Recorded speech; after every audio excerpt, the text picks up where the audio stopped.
Não existe esse apego emocional, né? O apego, ele sempre tem que ser à estratégia. Isso aconteceu com as ações da Itaúsa, aconteceu com as próprias ações do Itaú. E aí o pessoal já começa a fantasiar. Não, porque o Barsi, igual o Buffett, tá vendendo tudo que ele tem de banco na carteira.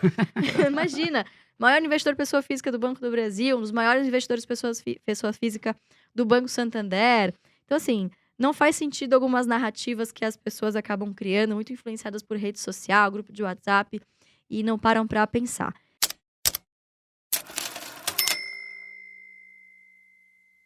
Segundo, eram posições muito pequenas. Assim, 100 mil, 200 mil ações.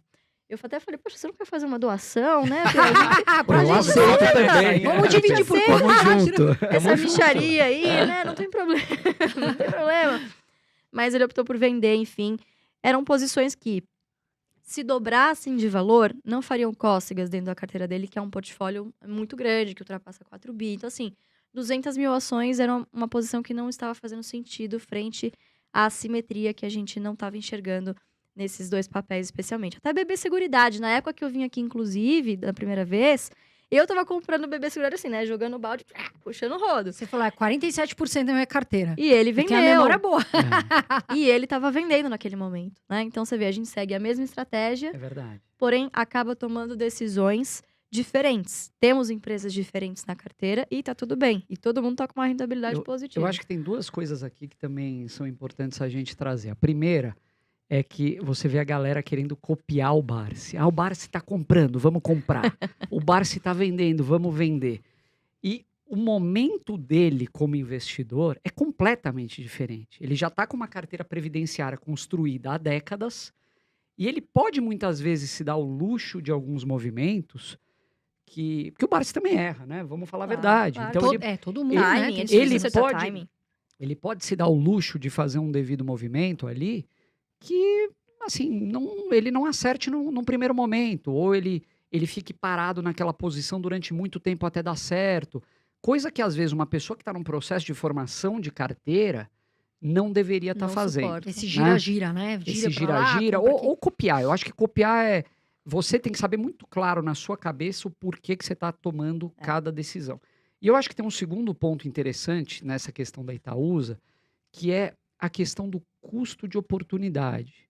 Que acho que pouco a gente ouve falar disso na Bolsa, mas se muitas vezes você está saindo da sua posição, de uma determinada ação, não é porque aquela ação é uma ação ruim, é porque você encontrou naquele mesmo momento uma outra ação que pode te dar um retorno melhor do que você ficar parado naquela posição. Então, eu acho que Itaúsa é um pouco disso também. Sabe, o Barsi não gosta mais de Itaú. Não, ele gosta de Itaúsa. Mudou o perfil, né? Mas, assim, às vezes tem oportunidades de investimento mais interessantes Assimetrias maiores. naquele Pro momento. Barsi, eu acho que é a questão de focar em dividendos. A Itaúsa sempre foi boa pagadora de dividendos, Sim. mas vem mudando o foco dela, né, Felipe?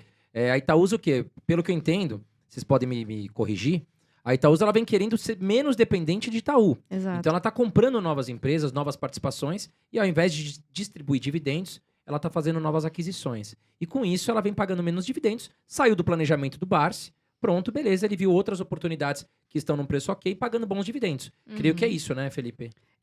Também tem a questão da política de dividendos do Itaú, né? O Itaú não está distribuindo muitos dividendos atualmente. Então, consequentemente, a Itaúsa acaba afetada, porque ela repassa integralmente esses dividendos. Então, esse é o primeiro ponto. E segundo, de fato, a Itaúsa no passado, ela foi uma ação que bonificou muito. Então, era uma combinação muito interessante de dividendos com bonificações, porque bonificação você ganha novas ações, e em cima das novas ações você ganha novos dividendos. E ela vem bonificando muito menos nos últimos anos. Isso quer dizer que a Itaúsa deixou de ser uma boa opção? Não. Mas talvez não é a mais interessante do momento e por isso uma venda. E falando nisso, vocês investem na Itaúsa? Ou não? Porque vocês podem ter, que nem vocês falaram, né? Às vezes a gente tem ações diferentes. Sim, eu tenho ainda resquícios de Itaúsa, mas assim, uma posição muito antiga, faz muito desde a pandemia que eu não compro. Mas também não vendi, tá lá parado. Ainda tô decidindo o que eu vou fazer, sinceramente ainda não me decidi.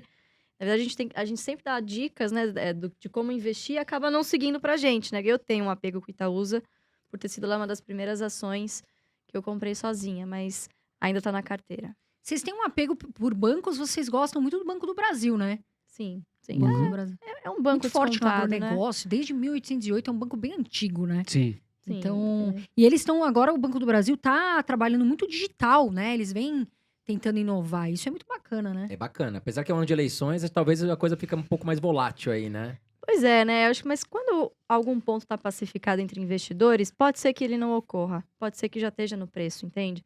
O mercado, ele trabalha com expectativas. Então, eu tô vendo muita gente falando, eu não vou comprar agora porque vai cair nas eleições. Em 2018, a gente também achava que ia cair. Não dá pra acertar preço. Não é difícil. caiu.